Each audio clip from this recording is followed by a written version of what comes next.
Hey guys, Buffy Game back today bringing a video for our tactical weapon episode part 2 for Modern Warfare 3. We're going to go through some tactical weapons here today, going into the lead up to Modern Warfare 3's iteration of Warzone here on December 6th. So these are just some tactical builds that you could probably tweak a little bit, as well as part 1, tweak a little bit for Warzone. I'll be doing Warzone specific videos and weapons after Warzone launches. So I have some good ideas for weapons that I'll be releasing specific videos for that when that launches, especially going back callbacks to Modern Warfare 2019.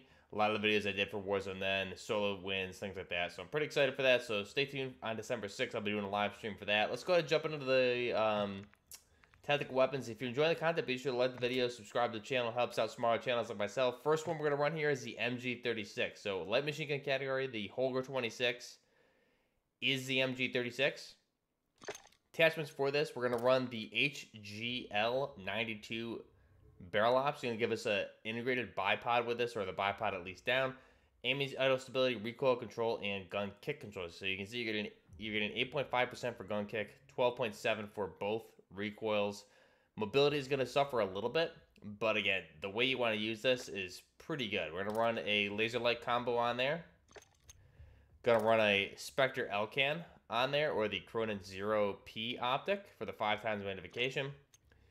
Skip the stock and the grip. We're going to run a 40 round PMAG on this, Magpul PMAG, just because why not? Looks good. You can also obviously opt with the base 60, but you're going to save on the mobility, so we'll counter what we kind of suffer from the barrel with the 40 round PMAG.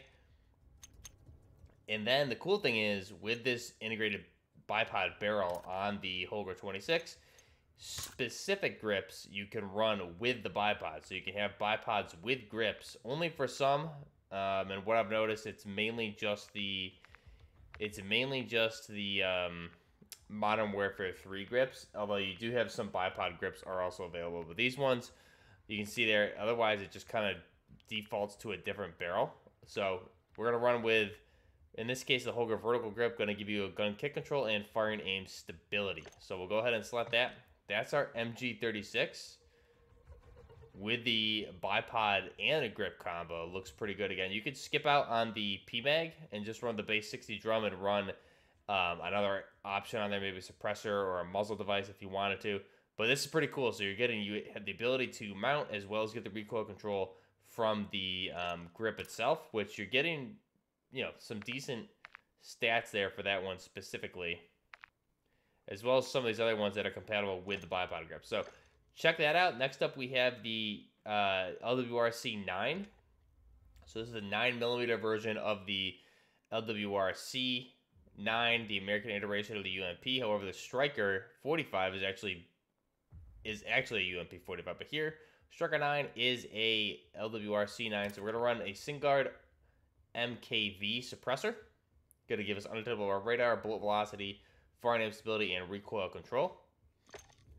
Base barrel, no laser. We're going to run the SZ Mini. Again, this is personal preference. Just run anything that looks nice and tactical for a one times magnification on there.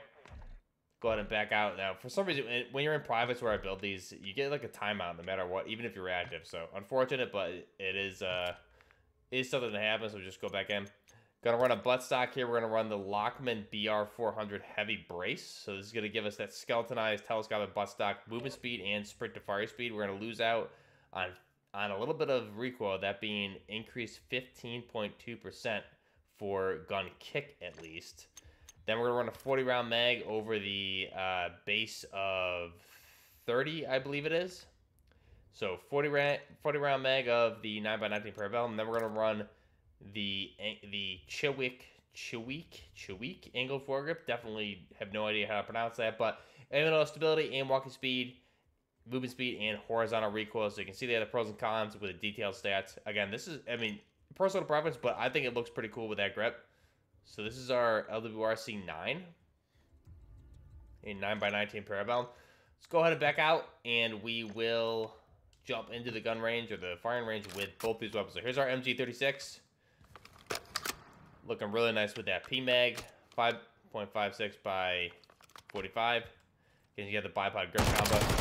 I noticed the L-Can here in Modern Warfare 3 has much less recoil, so it's going to be good to use this. It's definitely a much more viable optic in Modern Warfare 3 versus Modern Warfare 2, where the zoom and the kick, no matter what you did, was just kind of like unusable. And again, you have the grip and the bipod combo here, so I think it's a good option. Again, it looks cool, so at least that's what counts. And you have the ability to tac stance with the L-can. So with that laser light, see how accurate it is at this 25 meter target. Pretty decent. Far one 75. Not bad. This thing's pretty accurate, especially in tac stance, which is pretty sweet. So especially if you were to run the basics round and a multiplex on this. But you can see how accurate. I mean, the L-can is just night and day compared to how it was in Modern Warfare 2. You would never use this in Modern Warfare 2, and when you did, it would just bounce all over the place. So, really nice looking MG36. Now we're at LWRC9, trimmed to 9x19 Parabellum. Take a look at the inspect here. It looks really nice. Nice tactical build. Nice and flat firing. Again, with a 9x19, you're really stretching the range with that 75 meter target. And you're going to get a little bit of horizontal kick there, even though we're kind of countering it with that grip. You can see it wants to wobble side to side a little bit there, even with the tac stance. So it's just let it rip and not control it.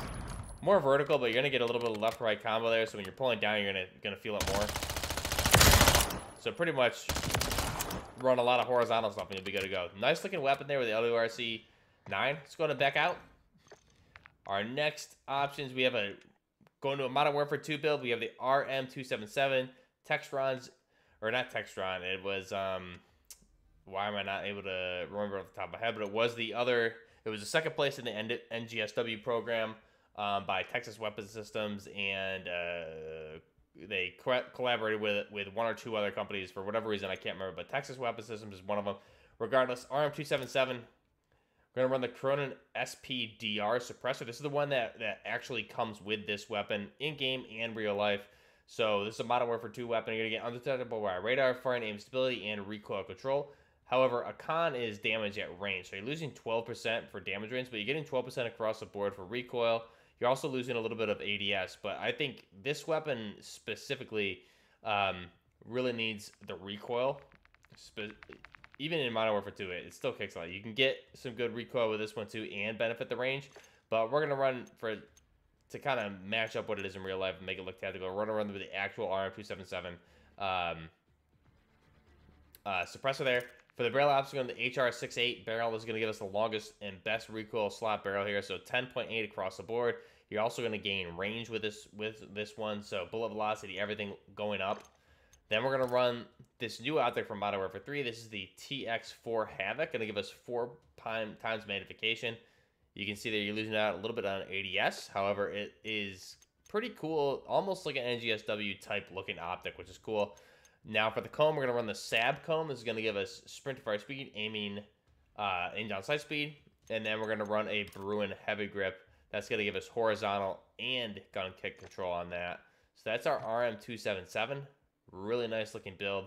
I'm kind of excited to see how this one ends up handling in Warzone. Again, the recoil is still iffy. This is not your best build, but it's a pretty decent build. So I'm pretty excited to see how the Modern Warfare 2 weapons stack up. Next up, we have an ACR special purpose rifle chambered in the 6.8 SPC round. So we're going to run the Talon 16 suppressor. Going to give us undetectable radar, bullet velocity, firing stability, and recoil control. Going to run the Tempest Predator barrel. It's going to give us bullet velocity and range, and aim idle stability. So you can see the range is going to go up slightly. That's one of your best in slots. The integrally suppressed one is going to give you better range on it. However, you're going to hurt more with the recoil. So pros and cons there are nice, but this one looks really nice also. We're going to run the heat source. It's at 8.7 times optic with the night vision infrared. 30-round magazine of the 6.8 SPC and a bipod grip on there. So that's our ACR special purpose rifle, or our DMR variant of the ACR chambered 6.8 SPC. Really clean looking build there. I think that's going to handle pretty well in Warzone. So let's go ahead, jump into the firing range here.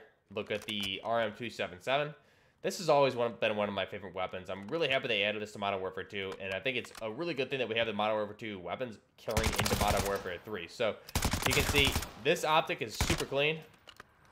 Obviously, we're running a 20-round mag here. Would not be the recommended one for Warzone, but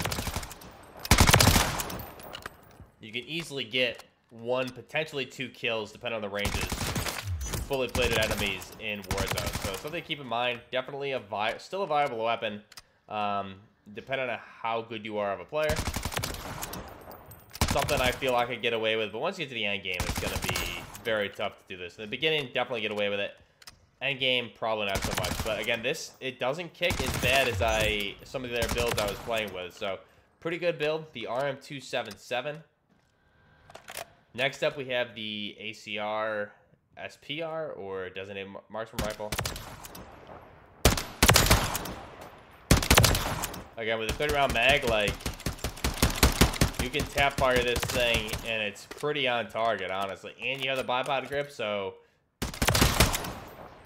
mounting this thing in Warzone, I think, is going to be super effective. This is one that I haven't leveled up yet in multiplayer, and I think I'm going to have to run it on sling with an AR or something like that, because this, I mean, you know, you can't beat out sniper rifles, but look at the rate of fire on this, especially if you're mounted or something. Just going to be pretty crazy. This is a nice looking build. Our ACR SPR special purpose rifle and 6.8 SPC. Go ahead and back out. Now we have an M4A1, another Modern Warfare 2 weapon. So we're going to run the base. We're running the Union Guard here. We're going to run the 419mm exfil barrel for extended range. Going to gain 20% for the maximum or effective damage range, minimum damage range, and bullet velocity is going to be 8.5. Going to run a laser light combo here. Then we're going to run this new out there from Modern Warfare 3. This is the SL True Sight 2.5. Going to be nice, clean 2.5 optic with a nice reticle there. Going to run the Stop Mob buttstock for additional recoil control. Then we're going to run the Bruin heavy support grip yet again, because this is just an awesome looking grip. I think this is going to be one of my main grips I run on a lot of Warzone builds too. It looks super clean, almost like a Haley strategic grip to an extent, because you have a Haley grip in game, but it's only available on the VHS2, not available on any other weapon, unfortunately. So this is as close you're gonna get, but it is a really, I really like this optic. I think it's a really good addition to the game. Looks really clean on a lot of weapons. So that's our M4A1, kind of almost a DDM4 V7 type look. Next up we have an ACR. So the MCW. Gonna run the base MCW in 5.56 or the ACR. Gonna run the Spitfire suppressor. Gonna give us recoil and damage at range increase with bullet velocity. Gonna run this SR Crater heavy barrel. Gonna give us the recoil control on there. Gonna run a laser light combo and an Angel 40 optic on there. So it's gonna give us a 4.8 with the 1.5 times flip sight. Then you're gonna run again the Bruin heavy grip there. So again, a super clean looking build. I love the handguard on this one too. It looks really, really clean. That's our ACR. Go ahead and back out. Go ahead and look at these in the firing range. So we'll start out with the M4. With our tanned window PMAG using that Union Guard. So again, it looks really clean. And the cool thing is, this is a 4x optic. You can utilize tac stance. So that's the beautiful thing. Some weapons that you don't have, like a hybrid sight, you have tac stance. Really nice.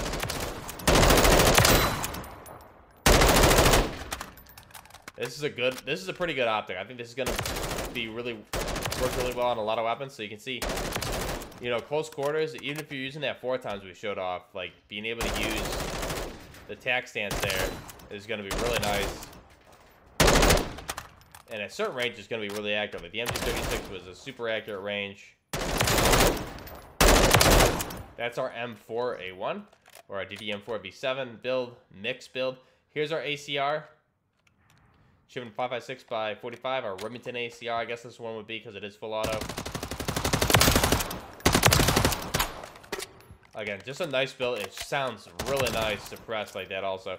This is not the best build in class by any means, obviously. This is more of a tactical looking build.